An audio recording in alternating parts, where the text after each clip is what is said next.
nii armas rahvas. Nüüd ma pean natukene ütlema vahelest, et nüüd tuleb üks Eesti lugu ja selle Eesti loo kirjutaja mees kahjuks ei ole enam elavate kirjas. Küll aga võin teile öelda, et ta oli üks viimaseid Sinimägede mehi.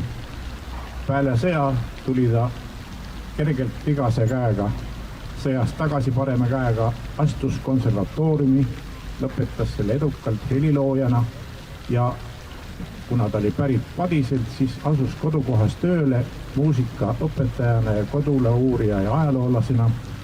Ja kuna mina küll Tallinna ja Kidimäe poisina käisin ikkagi Vasalemmas, see Vasalemma isa koolis ja kuna Padis ja Vasalemma on niivõrd lähedased, siis tema oli ka minu muusikaõpetaja ja tema oli see, kes mulle selle pillimängu pisiku sisse süstis ja tagant utsitas ja nüüd on mul hirmus suur tahtmine seda lugu mängida, mille tema on kirjutanud. Ta on kirjutanud selle juba üsna ammu ja seda lugu väga tihedasti ei mängita, selle nimi on Mälestuste valss.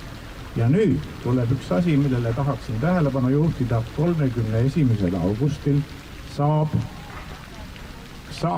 100-aastaseks ehk tähistame 100 aastat sünnist Eesti ühe võimsama trompetisti ja melodisti Abi Seideri sünnist.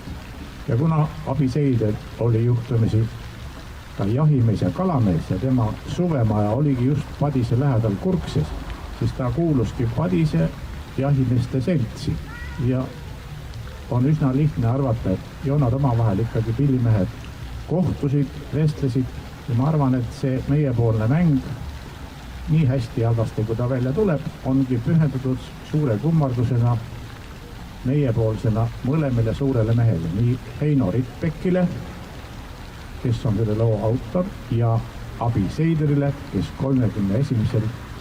augustil saanuks 100-aastaseks.